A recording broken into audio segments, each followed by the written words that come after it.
Eh bien, bonsoir, Parashat Balak 5784. Vayar Balak ben Sipor et kol asher asa Israël et mourir.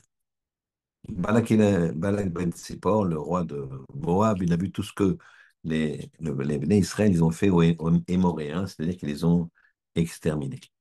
Ils ont gagné des gens qui étaient extrêmement puissants, les Bnei Israël, ils ont passé au fil de l'épée.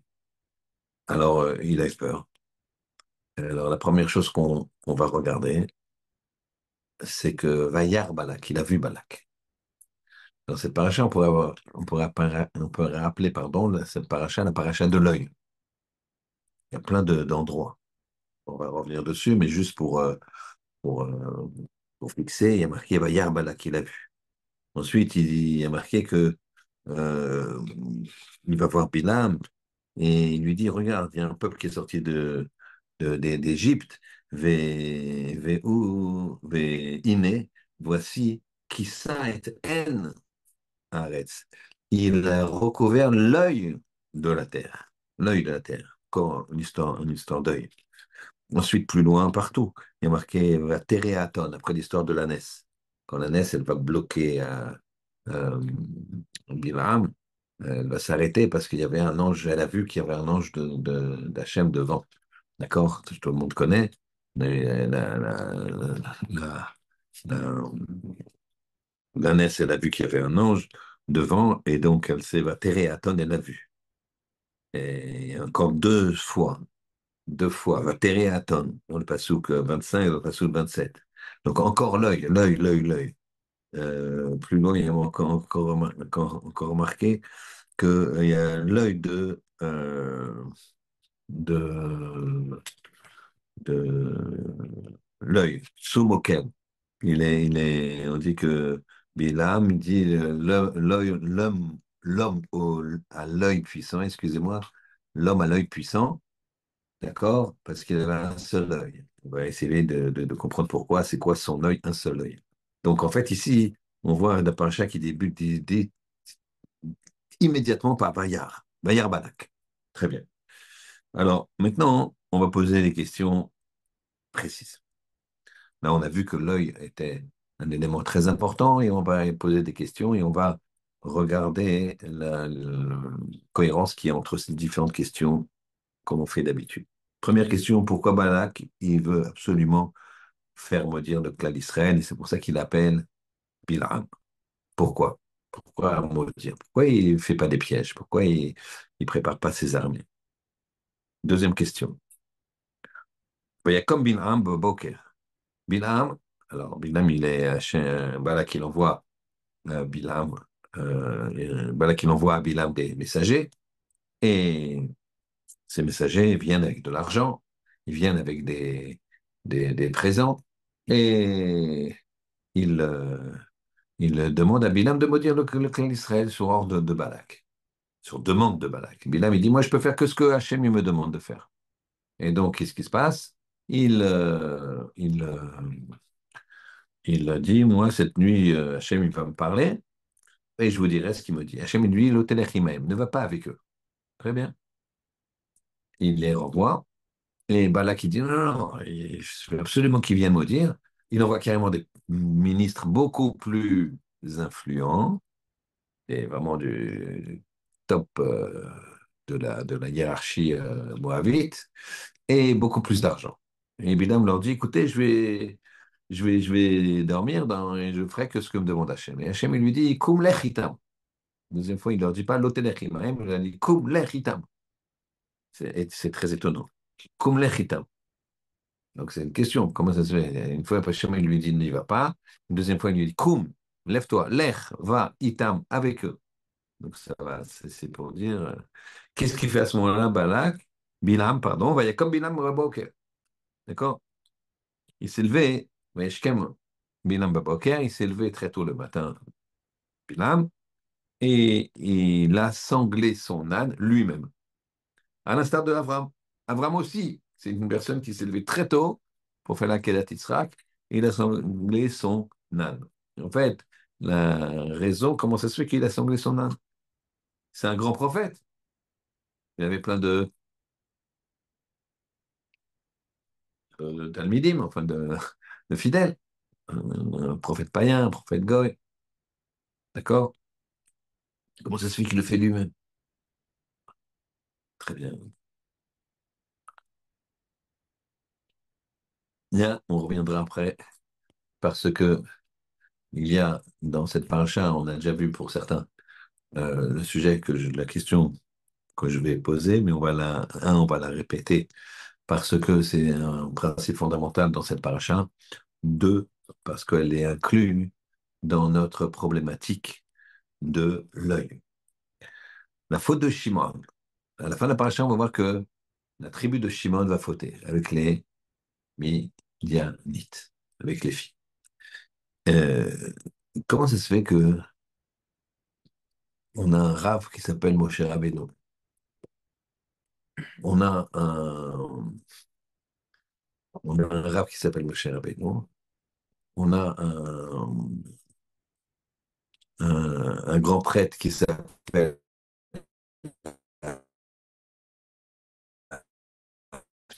qu'on peut fauter. Comment est-il possible de fauter quand on a des gens de ce calibre? C'est quelque chose d'inimaginable. Donc,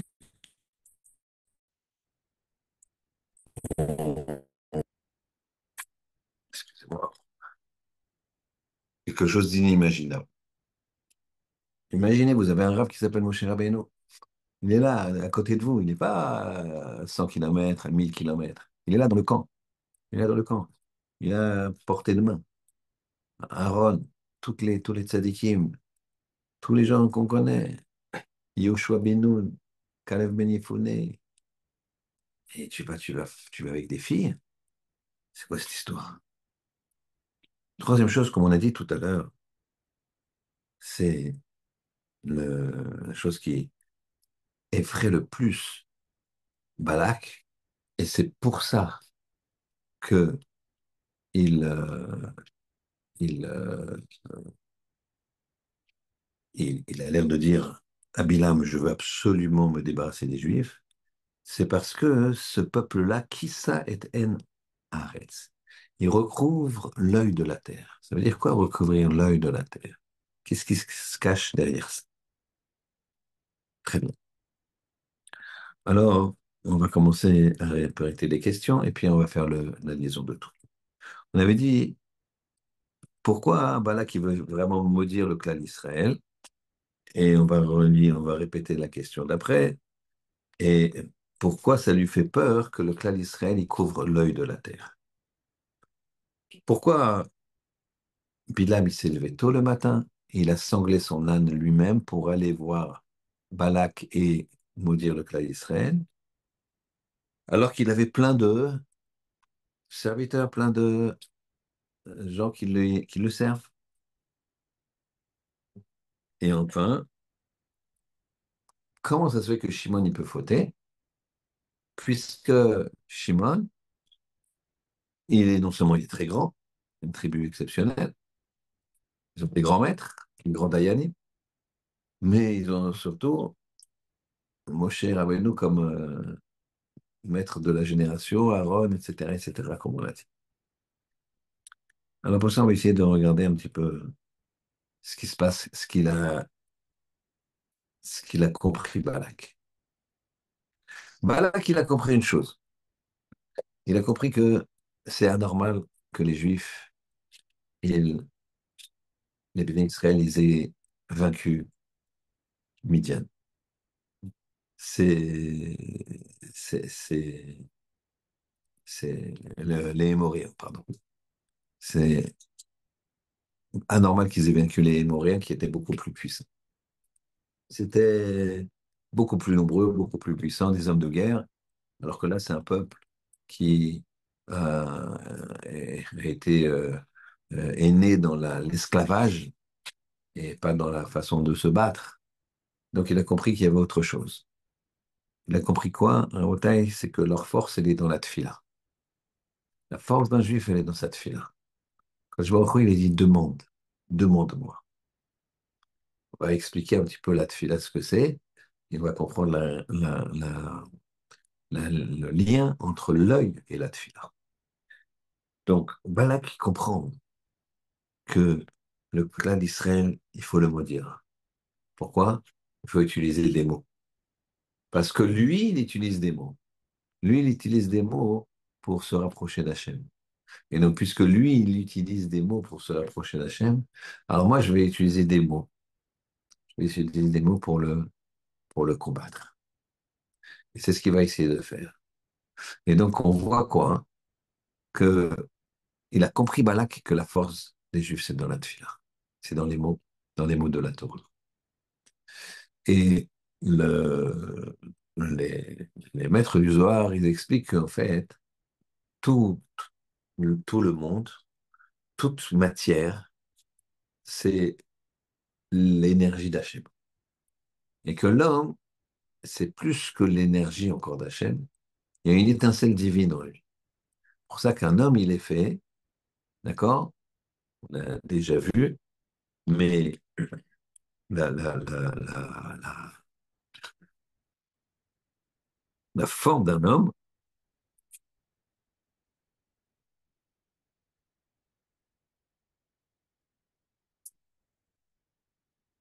alors, j'étais obligé de le faire pour pas que ce soit.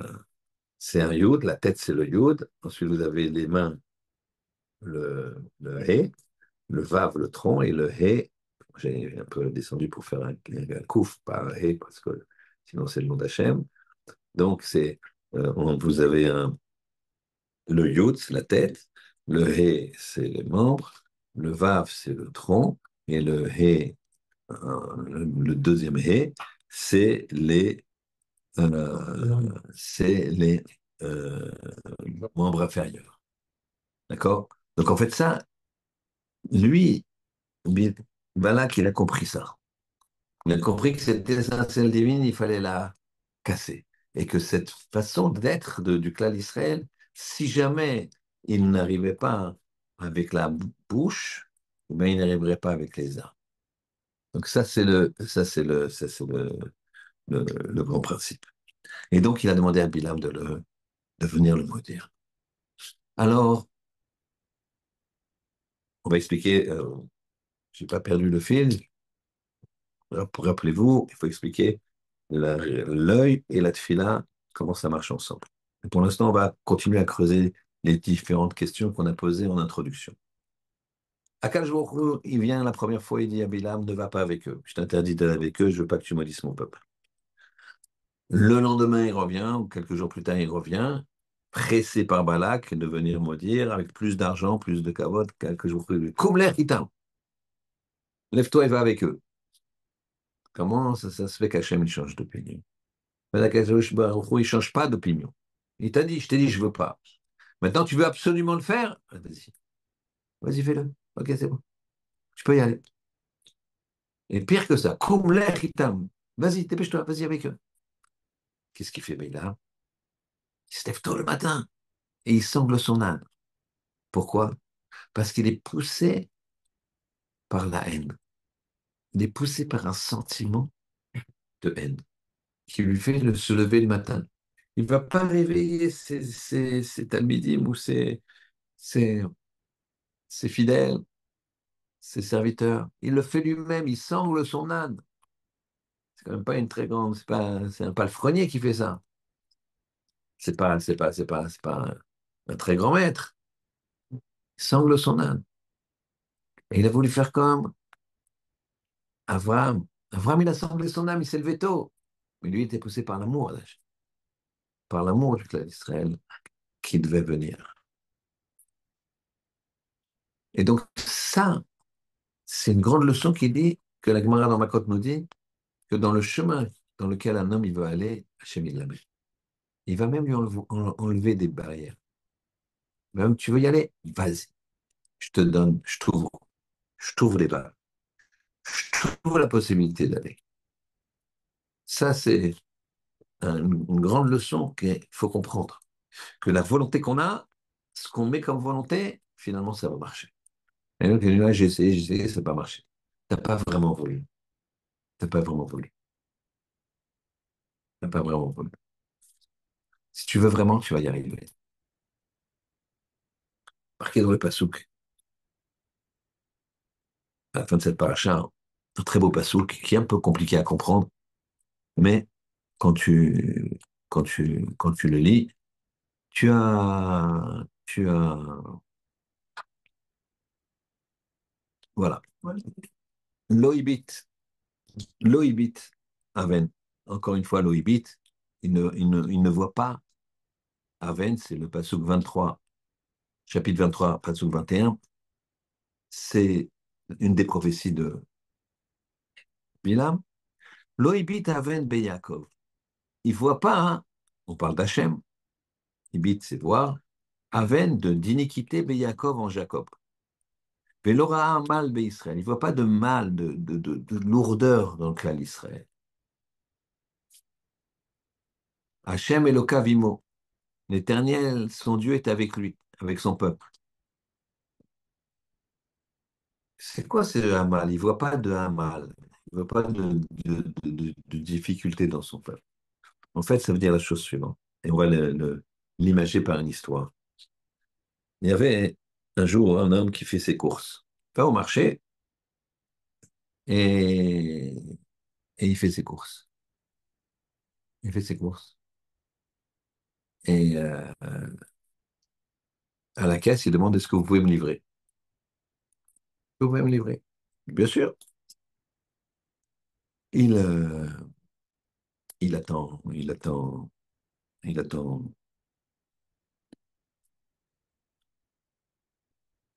à la maison. Le livreur, il frappe. Le livreur, il frappe. Et voilà que le balabari, celui qui a acheté, donc on est plusieurs heures plus tard, il voit le livreur en nage comme ça, fatigué. Il dit, voilà, c'est votre colis. Il lui dit, c'est pas mon colis? Comment c'est pas votre colis? Vous avez même pas ouvert. Vous avez mis un carton devant vous. Qu'est-ce que vous me racontez? C'est pas votre colis. Ouvrez au moins avant de me dire que c'est pas votre colis. Il dit, c'est pas mon colis. Vous pouvez partir avec. Il dit, pourquoi? Parce que mon colis, il est léger. Et là, je vois que vous êtes en nage essoufflé. Donc, ce colis-là, il est lourd. Donc, c'est pas mon colis. C'est pas ce que j'ai acheté. Pas à moi. C'est ça que ça veut dire. Lo ibit avol Yaakov ve'lo amal Israël. Quand tu sers Hachem, t'as pas de Hamal. Il n'y a pas de Hamal. Il n'y a pas de difficulté. Il n'y a pas de fatigue. Il n'y a pas de sommeil. Il n'y a pas de ça. Quand tu sers Hachem, eh bien, il n'y a pas de. C'est pas lourd. Pour certains, c'est lourd. C'est pas mon colis. C'est ma façon de servir Hachem. C'est pas mon colis. Ah, il faut aller à la chose. J'ai pas dit que quand on a du mal, il faut pas se forcer. Parce qu'il faut toujours pousser ses limites. D'accord? Faut- Mais à un moment, ça passe là le stade. Et déjà, ils m'ont dit, je venais au Kishur de Gemara, je serrer les dents, pour moi, c'est une mitzvah. Mitzvah Gemara. Mais je comprends rien, je me casse la tête, tout ça. J'y vais pour mitzvah. Je dis, j'y vais, je vais m'ennuyer, 1 heure et demie, c'est pas grave, j'y vais, c'est la mitzvah. Donc, c'est courageux. Et quelques temps plus tard, 1 an, 2 ans, 3 ans, tout dépend quel investissement il s'est mis et la régularité, il dort avec. Il dort avec sa gamin. Pourquoi? Parce qu'il a fait la connexion. Parce qu'il a vu la, la, la, la- comment dirais-je, la source de bracha, la source de bonheur qu'on a quand tu regardes, quand tu étudies la Torah. Et lui, il y a pas de temps, il n'y a pas de vacances, les gens, ils sont là. Je demanderais, j'ai quelqu'un qui est passionné de Torah, et il compte pas les jours, ah, ça y est, au mois de mai, ah, il y a un pont génial, on s'arrête. Au contraire, il va se dire, ah, j'espère que le Rav, il va pas partir, bon, c'est normal, il faut qu'il fasse un petit peu de trucs, etc., etc. Bien sûr, j'ai pas dit qu'il faut pas se reposer, que des fois, il faut changer les idées. J'ai pas dit ça. Ce que je veux dire, c'est que dans cette période de vacances, là, j'ai croisé un Avray Et je lui ai dit, tu pars où en vacances? Il me dit, ah, c'est génial, génial. Je pars à la montagne et là-bas, il y a des cours toute la matinée et des cours le soir et l'après-midi, on s'occupe un peu des enfants, etc. Et c'est fabuleux, on continue à étudier, on continue à étudier. Donc ça, vous comprenez, c'est pas le même type de vacances. C'est une question de vision, c'est une question d'œil. L'œil, ça donne une énergie. Quand tu regardes les choses, tu donnes une énergie. Tu habilles. Je vous avais déjà expliqué qu'il y a marqué que l'œil, là, il y a marqué comme ça. Merogez Rachem Tiskor. On le dit tous les matins et je pense que ça dit à tout le monde. C'est une phrase de trois mots. Merogez dans sa colère, Rachem, bonté, Tiskor, souviens-toi. Donc tu te souviens de ta bonté dans ta colère. C'est ça qu'on dit à Hachem. Souviens-toi de ta bonté dans ta colère. Tu t'énerves, mais souviens-toi que tu es bon. Alors quand tu fais les gamatriotes, quand tu fais les valeurs numériques de Roguez, Roguez c'est 216. Croyez-moi sur parole, si vous voulez, notez-le, vous vérifierez. C'est 216. D'accord? Alors, si tu mets ton cœur avec ton cœur, tu le mets dans ta colère. Le cœur, c'est la bête, c'est 32. 216 et 32, ça fait 248. 48, c'est quoi? Rachem. Béroguez, dans ta colère, tu veux apaiser ta colère, mets ton cœur. Ton cœur, mets ton cœur. Pense, tu veux t'énerver contre lui? Pense que quand même c'était ton ami tellement longtemps. Souvent, il y a des disputes entre les gens. Ça fait 20 ans qu'ils se sont fait des cadeaux, une amitié terrible. Les parents, les enfants, et puis là, il y a un problème de business. Ils sont associés et là, ça pète. Et là, c'est la guerre. Je vous parle de choses que j'ai eues devant moi, des gens qui sont venus en demandant un arbitrage. Et les gens, ils se tapaient. Je disais, mais attendez, je ne comprends pas une seconde. Et vous êtes amis depuis 20 ans. Vos femmes sont amies depuis 20 ans. Vos enfants sont amis entre eux depuis 20 ans. Pourquoi maintenant vous oubliez tout?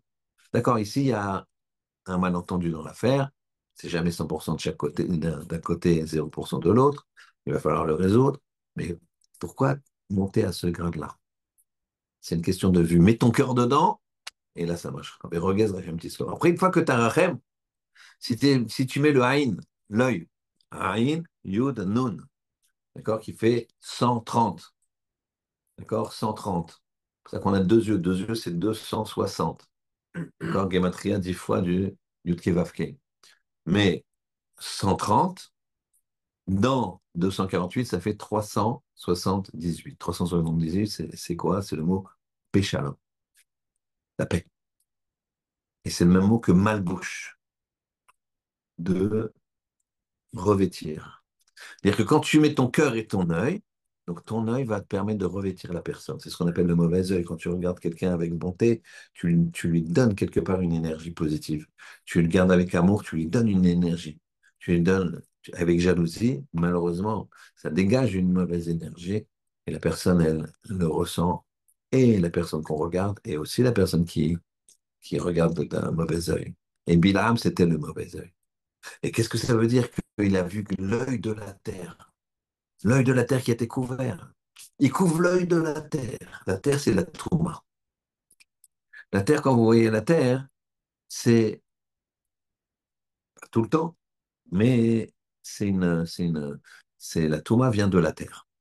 À Kippour, la Shrina, elle s'abaisse jusqu'à 10 Tfachim.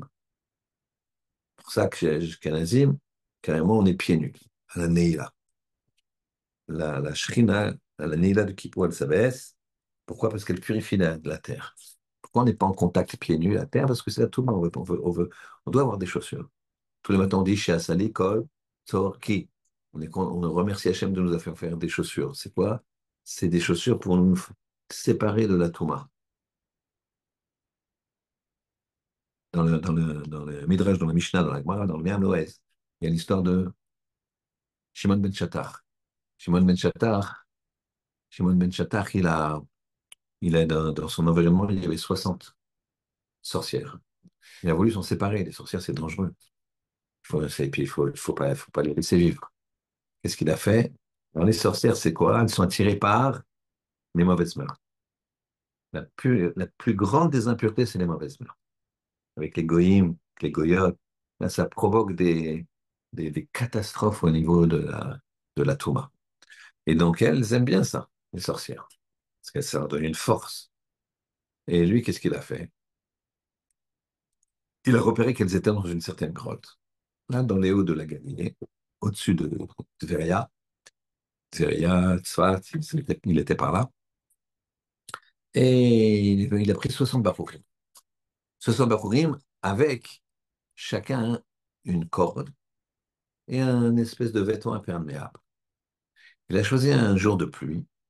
Il a dit à ses bachorim de se planquer et d'obéir à ses ordres. De quand il claquerait les doigts, ils rentrent tout de suite dans la grotte, leur corde cachée derrière le dos.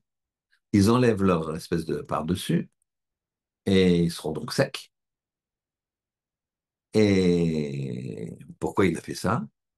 Pour la chose suivante. Le jour est venu où il a plu beaucoup. Il a pris les 62 Achorim. Il est rentré dans la grotte. Il a dit, oh, je sais que vous êtes là, mesdames, je voudrais qu'on fasse un bon bal masqué. D'accord? Alors elles ont dit, mais non, t'es Shimon Ben Chattar, toi. Il dit, pas du tout. Je suis un sorcier comme vous. Mais si j'avais pris ma tête de sorcier, ben, il m'aurait lapidé là dans le village. Donc c'est pour ça que je me suis déguisé en Shimon Ben Chattar. J'ai pris son apparence. Et ça, c'était commun. Alors elles ont commencé à se dire, elles ne sont quand même pas nées de la dernière pluie. Alors elles lui demandent, mais qui nous prouve quand même? Il dit, si je vous avais fait apparaître 60 beaux jeunes hommes, comme ça, vous voyez, il pleut, je vous les fais apparaître comme ça en claquant des doigts. Ils ne seront pas mouillés. C'est la preuve que, je dis, ouais, bah si, avec plaisir. Ils claquent des doigts, les barreaux, ils les enlèvent, tac, ils se faufilent, ils apparaissent tout d'un coup, ils sont secs, et la musique, elle commence à tourner, et chacun, il prend une cavalière, il la soulève, direct. Il l'empêche d'avoir les pieds au sol. Pourquoi nous dit le l'Ouest? Pour qu'elles n'aient pas la force de Touma. Mm. D'accord? Ne croyez pas à ce qu'il dit, comment il s'appelle, Harry Potter, qu'on vole sur un balai. D'accord? En haut, il n'y a pas. En haut, il n'y a plus. C'est la Kedusha. D'accord? Non, Bilam aussi, il arrivait à s'envoler. Ça ne veut pas dire qu'ils n'ont pas, ils ont plus du tout de force. Mais là, en tout cas, elles n'avaient plus de force. Ils ont soulevé de terre, ils ont pris les cordes, ils ont attaché, étranglé et pendu. Très bien. Parenthèse. Pour dire, c'est quoi l'œil de la terre? C'est ça qui l'embêtait, Balak. Balak, c'est l'inceste, c'est moi, c'est les dépravations, c'est je fais ce que je veux, j'ai mes propres règles. Attention, c'est pas que c'est de la sauvagerie, c'est que c'est régulé, c'est le wokisme, d'accord? Je le fais sous une boutade, mais c'est triste, triste.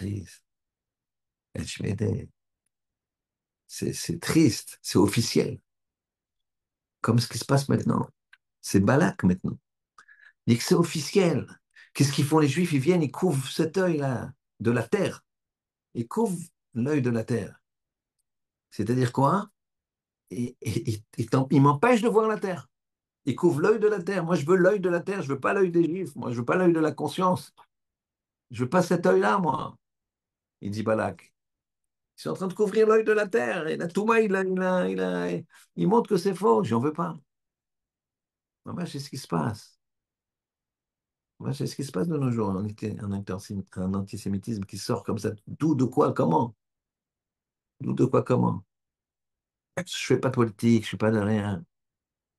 Mais t'as une armée dans le monde qui est civile, qui est éthique, qui fait attention.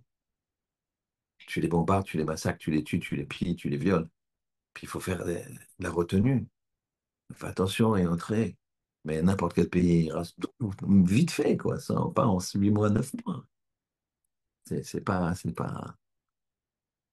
La conscience, elle est là. Et ça, c'est insupportable. Donc, on fait le contraire. Sachez que l'œil du goy, la façon dont il nous voit, ça dépend de la façon dont on se comporte avec Hachem. Et il peut aller jusqu'à une mauvaise foi inouïe. jusqu'à une mauvaise foi inouïe. Tous les établissements de Torah, les synagogues, les livres, les rabbins, les abrechim, les gens qui étudient, tout, c'est quasiment 90% de dons. Il n'y a pas d'aide de l'État, d'accord? 90% de dons. Et les étudiants, les yeshivot, et les abrechim, et regardez Amir. Amir, c'est une industrie. Il y a 10 000. Ils font je ne sais pas combien de repas par jour. Je crois qu'ils font, ouais, je pense, minimum 5 000 repas par jour le midi. 5 000 repas minimum. C'est sûr que c'est minimum. D'accord? Ils ont c'est phénoménal. C'est phénoménal. Tout ça, c'est des dons. Et pourtant, les gars, ils nous disent, on est radin. Qu'est-ce qui se passe? Ah, ils sont généreux, hein. Tu vois ce qu'ils donnent. J'ai un ami qui a une grosse société. Et il m'a dit, on a fait une soirée avec 200 personnes pour une œuvre, je ne me rappelle plus laquelle. Je vous assure, je n'ai pas cru mes oreilles. 200 personnes de grosses sociétés, quoi. D'accord?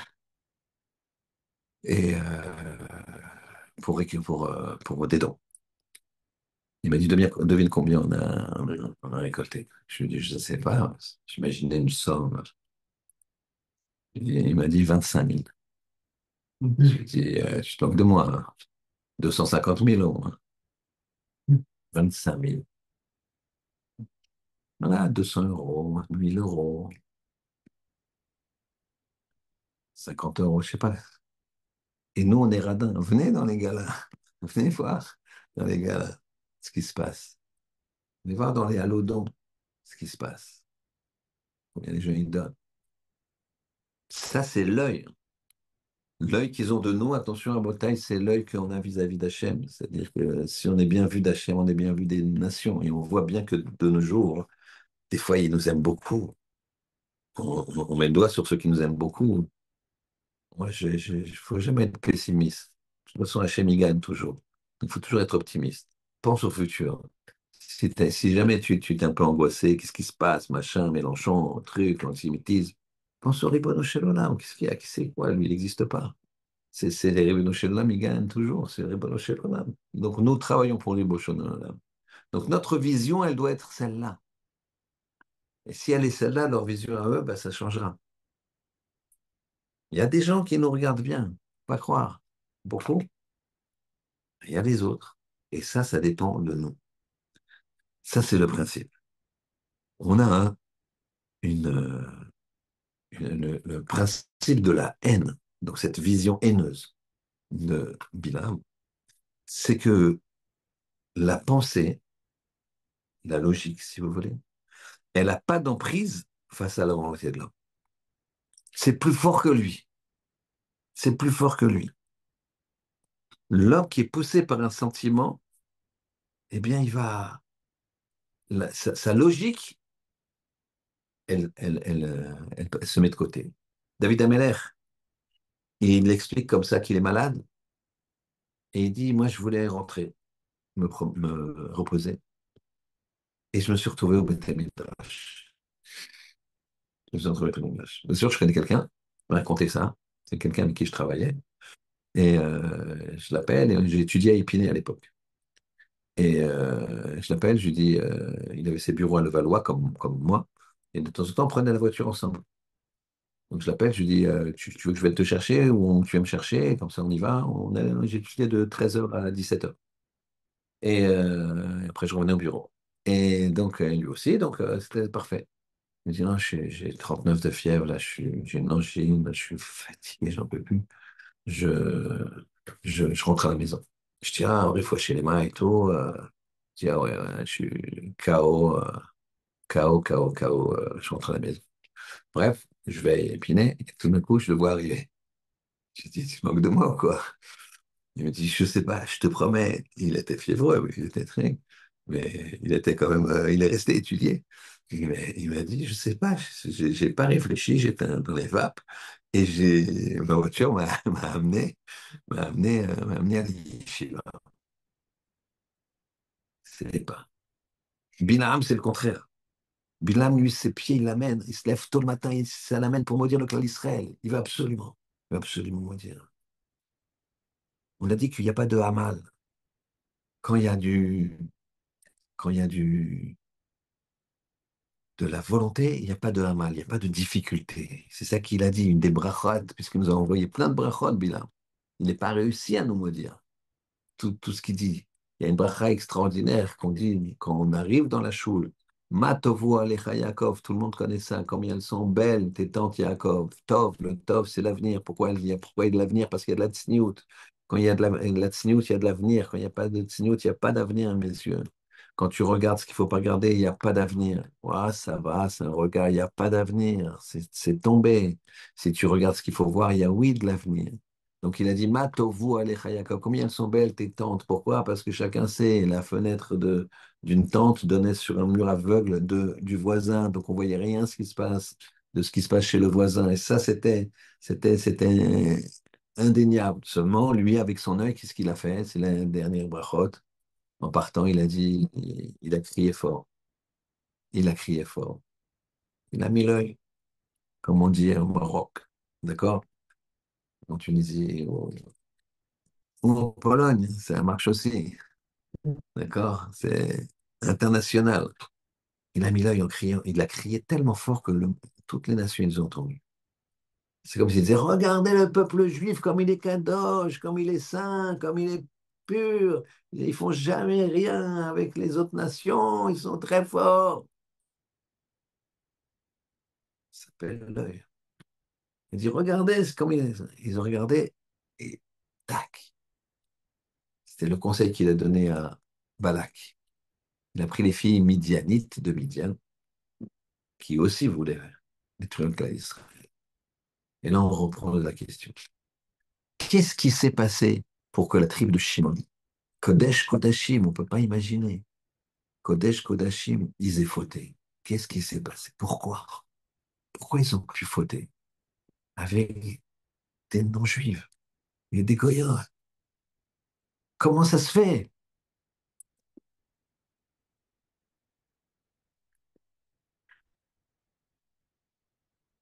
Eh bien, on va expliquer le timing et on va voir leur faute, c'était laquelle. La tribu de Shimon, ils faisaient du commerce de vêtements. Ce commerce de vêtements, ils le faisaient et donc ils achetaient chez les populations environnantes des tissus. Et voilà que quand ils sont arrivés en Midian, ils ont trouvé des vendeuses un petit peu spéciales. Il y avait des caravanes, petites caravanes, c'était mono-vente. C'était pour un client par un client. Et donc, il y avait une vieille dame devant, avec des tissus de pas très bonne qualité, relativement chers. Et au bout de la... Ça, c'était à l'extérieur. Et dans la caravane, il y avait au fond une femme, on ne pouvait pas savoir si elle est jeune ou vieille, puisqu'elle était complètement euh, cachée, elle était en burqa. Et là, elle vendait belles, des beaux tissus et pas chers. Des beaux tissus pas chers. Alors, ils, euh, ils sont venus à deux, à trois, et la vieille dame, elle leur a proposé ces tissus-là. Il a dit non, non, non. Mais on voit des panneaux là-bas, au fond de ta caravane, là, on voit des panneaux qui amènent et qui nous disent, voilà, soit à 1 euro les 20 mètres. Ça nous intéresse, hein. Il dit, ouais, bon, ben, moi, je vends cette marchandise-là, la personne au fond, elle vend d'autres marchandises. Alors, ils sont à deux, trois, ils disent, on avance. Il dit, ah non, non, non, ça, c'est une personne par une personne. Si vous voulez retrouver une autre caravane, vous en choisissez un seul, c'est un seul qui achète. Vous ne pouvez pas rentrer. Alors, qu'est-ce que tu fais là? Je dis, c'est quand même bizarre. L'œil, il est sur quoi, son œil? Son œil, il est sur son argent ou il est sur sa logique? C'est bizarre, cette mise en scène. C'est bizarre. La vieille dame, les tissus bidons, et au fond, une autre dame, c'est pas de quoi elle a l'air. Bon, elle est snoot, donc c'est moins dangereux, mais pourquoi seule? C'est en plus là-bas une lumière tamisée un peu. C'est un peu bizarre. Qu'est-ce que tu fais? Tu rentres pas, tu rentres, ça veut dire danger, danger, danger. Ouais, mais business is business.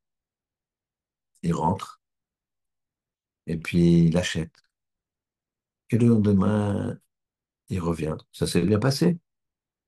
Et il se décontracte. Et il remarque que, tiens, elle a enlevé le. On voit. C'est pas que ses yeux qu'on voit. On voit tout le visage. Mais bon, il y a encore deux tables qui séparent l'acheteuse l'acheteur de la vendeuse. Puis quelques jours comme ça dure une semaine. Et à chaque fois, il y a plus d'intimité qui se fait. Et le dernier jour, elle dit, tu sais, on va partir demain. Je te laisse le stock pour 1 franc symbolique, 1 euro symbolique. Et on va fêter ça. Et il boit. Et là, il peut plus résister. Et donc, il va fauter. Qu'est-ce qui s'est passé là? Il y a un principe. Quand un homme faute, il est marqué, En Adam choté, et là, shenichnas bo ruach shtut. Un homme, il ne faute que s'il rentre en lui un vent de folie. Un vent de folie. Donc, qu'est-ce qu'on voit? C'est que faut être fou pour faire ça. Une fois qu'il a bu et qu'il va aller avec elle, faut être fou. Faut être complètement fou. Or, il y a marqué aussi qu'un fou, il n'est pas tout. Un fou, il est exempt. Quelqu'un qui est fou, il est fou, il a pas sa raison. Donc, qu'est-ce que tu en veux? Il est fou. Il ne peut pas résister. Qu'est-ce que tu veux résister? Tu prends un tigre, tu ne le fais pas manger pendant 10 jours, tu lui mets une biche, tu lui dis, tu manges pas, hein. Tu manges pas. Et le tigre, il te regarde comme ça et te dit, cours vite parce que sinon, c'est toi qui vas passer d'abord. Tu moques de moi ou quoi? Faut pas exagérer. C'est. Donc, donc, il est faux, donc il est pas tôt, d'accord? C'est le principe. Un fou, il est pas tôt. Légalement, un fou qui viendrait et qui casse quelque chose chez quelqu'un, il est pas tôt. Tu vas pas le faire payer le fou parce qu'il n'a pas de raison. Il n'a pas sa raison. Alors pourquoi il serait chayav? Pourquoi il y a une telle punition? Eh bien, écoutez bien, c'est toutes les étapes qui l'ont amené à devenir fou. Toutes les étapes. Et ça, Rabota, il faut faire très très attention. Il y a des endroits où il ne faut pas aller. Il y a des choses qu'il ne faut pas regarder. Ah, ça va. Non, ça va pas, parce que tu vas devenir fou. Ah bah, je suis fou, elle est belle. Le fou, il est pas tôt. Ouais, non, mais le bon Dieu, il est pas dupe. Toutes ces étapes où tu pouvais décrocher, toutes ces étapes où, au lieu de cliquer à droite sur ton portable, tu aurais pu cliquer à gauche, toutes ces étapes où, au lieu de décrocher le téléphone, t'aurais raccroché. Pourquoi? Tu n'aurais pas décroché parce que tu sais que ces copains-là, ils vont t'amener je ne sais où. Toutes ces étapes-là, là, tu le rendras des comptes.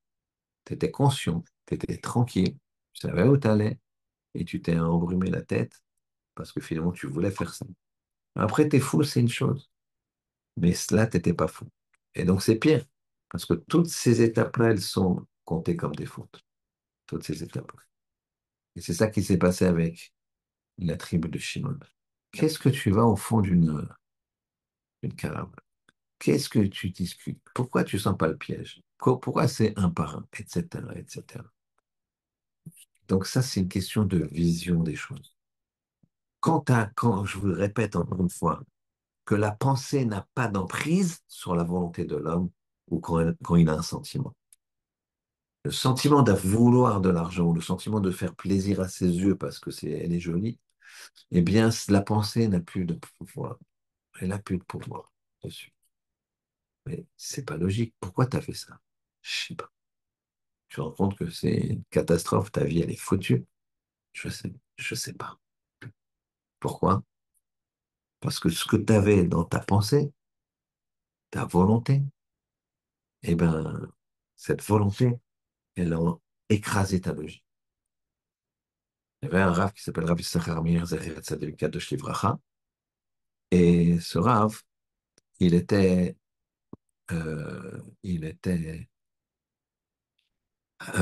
diabétique. Il avait 17 ans pendant la guerre, donc vous imaginez son âge, il n'est pas très jeune. Quand il y a eu un produit pour le diabète, plus le nom, plus connu, produit pour le diabète, qui est sorti. Alors en Israël, ils ont fait des groupes de gens qui étaient d'accord de tester, d'accord?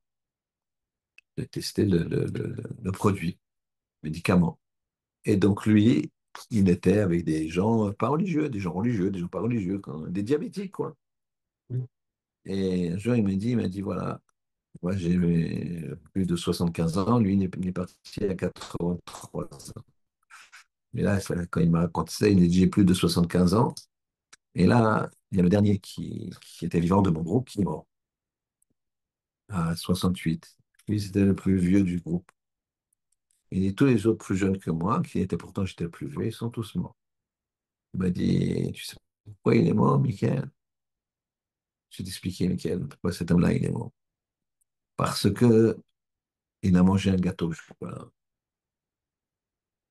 Il a mangé un gâteau au chocolat.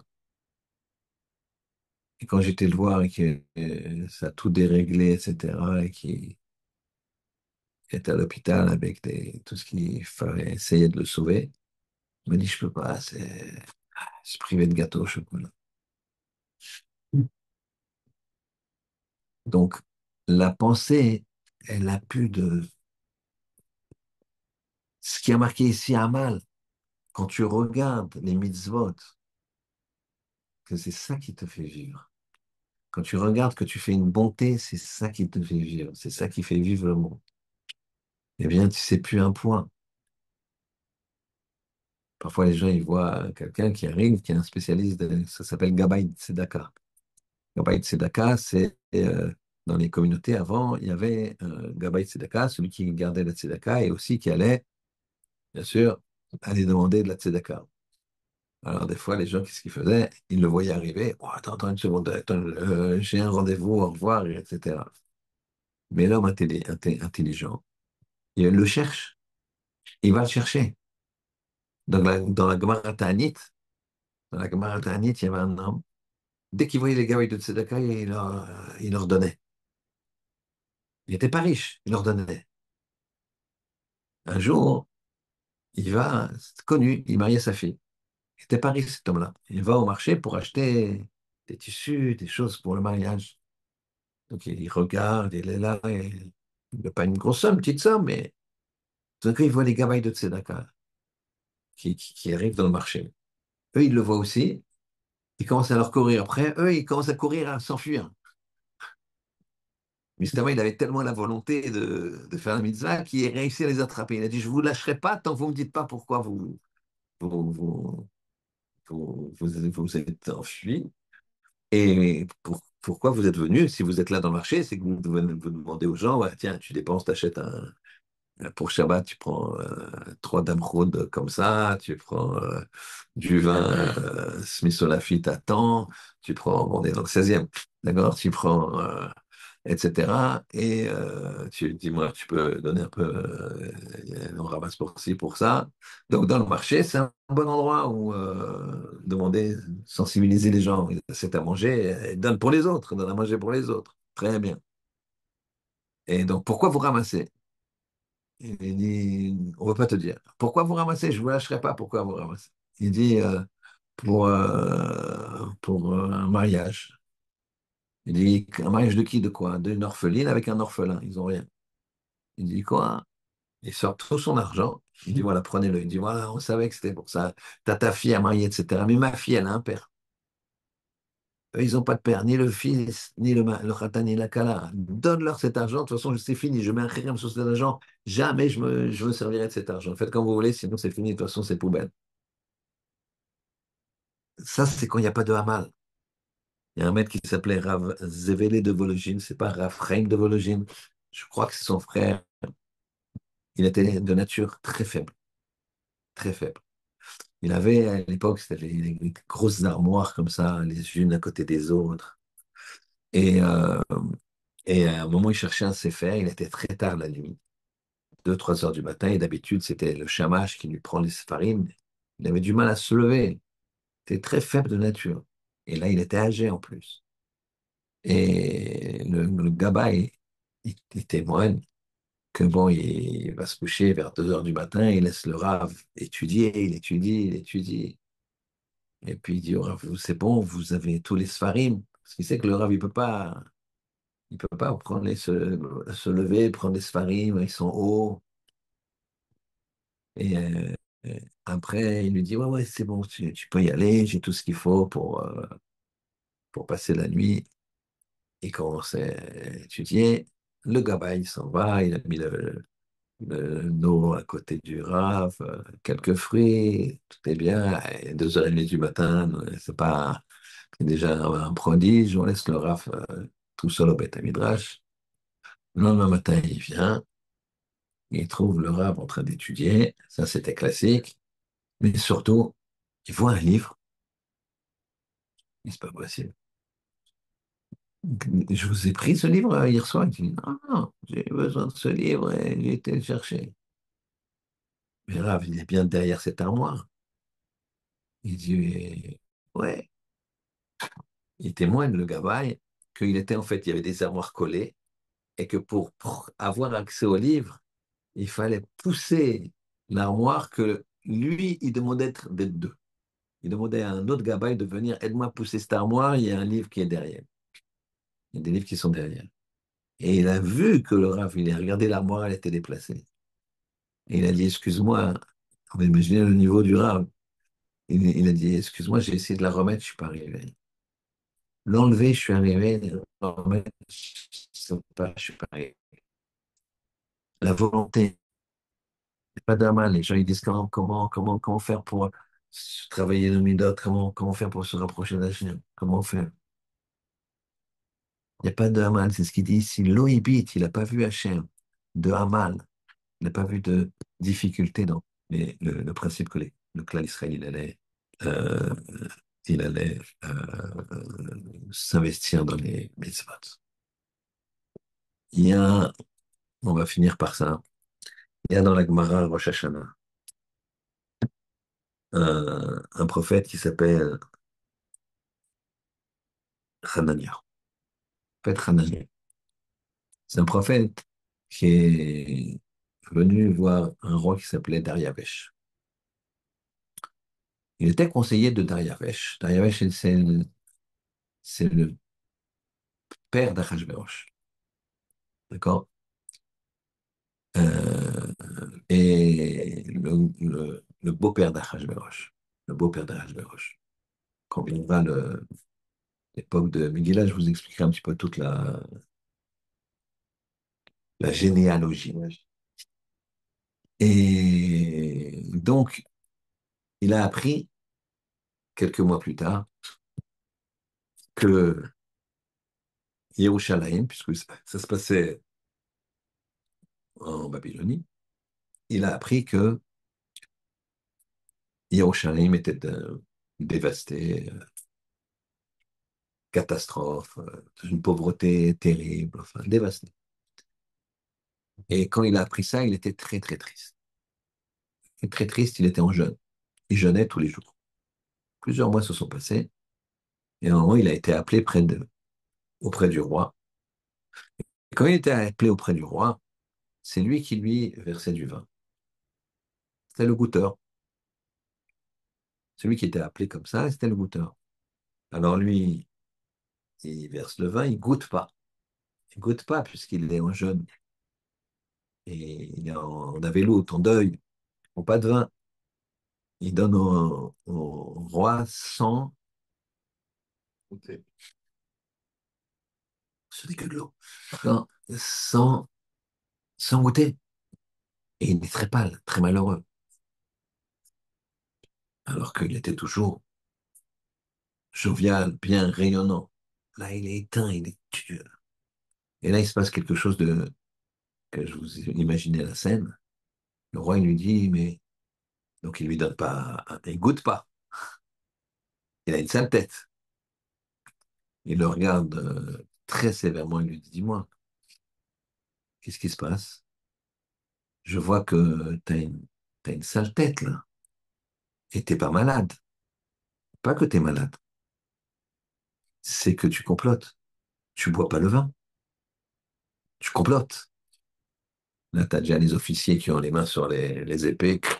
Tu vois, si ça avait été un film, ils auraient déjà armé leur pistolet. D'accord? Ils sont déjà là, ils attendent un claquement de doigts de Dariavesh pour lui couper la tête. Et lui, il lève ses yeux au ciel. Il rébonne chez nous là. Mets-moi les mots dans la bouche. Et là, il parle. Quelque chose d'incroyable. Il ouvre son cœur et lui dit, comment tu veux que je sois, que j'ai une bonne tête, alors que la ville de mes ancêtres, elle est détruite, que les portes du temple, ils sont calcinés par le feu. Comment tu veux? Qu'est-ce que tu veux? Qu'est-ce que tu veux de moi? C'est-à-dire qu'il il renverse la vapeur. Le roi, il le regarde et il lui dit, mais qu'est-ce que je peux y faire, moi? Qu'est-ce que t'as? Calme-toi, qu'est-ce que je peux y faire, moi? Au lieu de dire, dis-moi que tu me parles, tu me manques de respect, allez, coupez-lui la tête. La sincérité de Hanania, elle rentre chez Dariavesh. La logique, elle est anormale. T'es à deux doigts de faire couper la tête et tu l'agresses. Mais qu'est-ce que tu veux? Tu veux que je sois content alors que... Et l'autre, il lui dit... Et l'autre, il dit, mais moi, je ne suis pour rien, j'ai rien fait, moi, à ta ville. C'est pas moi, c'est Nabucodonosor, moi, j'ai rien fait. C'était avant. Maintenant, ça se dégrade, qu'est-ce que je te dis? Et alors, il dit, mais qu'est-ce que tu veux que je fasse? Il pose la question même, qu'est-ce que tu veux que je fasse? Alors là, il dit, Hanania, il dit, chut, ça s'inverse. Il dit, Ribono Shel Olam, tu fais une fila, il dit, ben, ce que je veux que tu fasses, si ça plaît à ton épouse qui est là, il fait politique, à tes ministres, bien sûr, évidemment à toi d'abord, eh bien que j'aille là-bas à Yerushalayim et que j'aille la reconstruire. Et Hanania, il dit, écoute, combien de temps ça va mettre? Quand est-ce que tu veux partir? Combien de temps ça met? Quand est-ce que tu reviens? Il lui donne les délais et puis il lui dit, c'est bon. Et le début de la reconstruction du Beth Amikdash, elle vient de là. Parce que la pensée, rappelez-vous ça, rappelez-vous ce principe, elle n'a pas d'emprise face à la volonté, face à ce que je suis réellement. Lui, c'est un Oved Hashem. Il est détruit de la destruction du temple. Donc sa vision, c'est une vision extrême. Et quand il lui demande, eh ben, il y va. C'est pas logique. Explique-lui gentiment. Gentiment, explique-lui. Non, non, je suis pas malade. Je vais t'expliquer pourquoi j'ai pas bu. J'ai pris sur moi là, à vélo et ceci et cela. Et désolé. Maintenant, si tu m'obliges à boire le vin, je vais le boire. Ne t'en fais pas, etc. Mais il y a une négociation qui se fait. Non, il explose. Il lui dit ce que je suis. Et lui, il le sent. Lui, il le sent. Alors en fait, le travail qu'on a à faire, c'est de mettre notre volonté dans le sens de notre pensée au départ. Parce qu'après, c'est la volonté qui va régner. Le gars qui arrête, qui fait pas attention à ses yeux, prenons des personnes qui font pas attention à leurs yeux. Alors il voit une fille, deux filles, il voit des choses passer. Donc il se programme. C'est un programme qu'ils sont en train de se mettre. Ils se programment leur volonté. Et après, leur pensée, elle n'a plus de... Après, il va se retrouver, je sais pas où. Il va se retrouver, je sais pas où. Il se dit, mais qu'est-ce que je fais là? Ben oui, mais c'est toi qui t'es mis dans cette situation. Pourquoi? Parce que ta vision des choses n'était pas la bonne. Et c'est ça, toute cette paracha. Bilam, il a un seul œil. Il veut pas voir le bien, lui. Il a un seul œil. Il est borgne. Il a le mauvais œil. À tous les niveaux. Il a le mauvais œil. Balak, qu'est-ce qu'il faut? Il Vaillard, il a vu ce qu'ils ont fait. Il a vu, il n'est pas d'accord avec ça. Il a vu les Juifs qui couvrent l'œil. Non, je veux mon œil, je veux pas que tu le couvres. Je veux pas que tu me dises que le walking, c'est pas bien. Je veux pas que tu me dises qu'il faut être droit. Je veux pas que tu me dises qu'il faut être honnête. Je veux pas que tu me dises ça, qu'il faut être fidèle. Je veux pas que tu me dises. Non, pas du tout. Je veux pas. Cette vision-là, je l'accepte pas. Je vous conseille pas parce qu'on regarde pas les Rechaim. Mais quand j'avais, je crois, 15 ans, j'avais vu un reportage sur le nazisme. Et j'ai l'image, elle est encore là. Il y avait, il marche chez moi un homme qui s'appelait Joseph Goebbels, il marche chez moi, ministre de la propagande nazie. Et tu le vois dans un meeting. Et, et en allemand, quoi. Et c'est sous-titré, j'ai compris. Et il dit comme ça, il tape sur le peuple juif, c'est le truc. Il dit, en fait, le peuple juif, je vais vous dire ce que c'est. Le peuple juif, c'est la conscience, imagine, c'est l'œil, c'est la conscience. Et quand j'entends le mot conscience, je sors mon revolver. Il sort son revolver. Il avait un revolver à la ceinture. T'imagines, il sort son revolver comme ça. Et là, il y a... Au Hachem, c'était en biais, donc je n'ai pas son visage dans la tête, mais j'ai sa silhouette. D'accord? C'est des images. Moi, je ne sais pas comment ils font les gens pour regarder des choses, parce que les images, elles sont là. Moi, je devais avoir pas plus de 15 ans. L'image, elle est là. Et là, je peux vous la dessiner. D'accord? Et bien, c'est ça le principe. On est l'œil. L'œil, on est le phare, mais le bon œil. Eux, ils ont un œil, c'est dans un sens. C'est ce qui leur intéresse, eux. Pas de barrière, pas d'HM, rien. Et je le fais légal. C'est-à-dire, je change même la vision. Mais t'es anormal, toi, de ne pas accepter ça. Qu'est-ce qu'il y a? Tout au nom de l'amour. Euh, les gens, ils ont même plus d'arguments. Alors qu'Hachem, il fasse que on ouvre les yeux, que on maîtrise notre pensée, et après rentrent nos sentiments, rentrent nos volontés, et qu'on se remplisse de Kedusha, et qu'on puisse, Bezrat Hachem, servir Hachem le plus possible pour rapprocher la Géoula, Bimira B'Yameinu. Amen. Shabbat Shalom.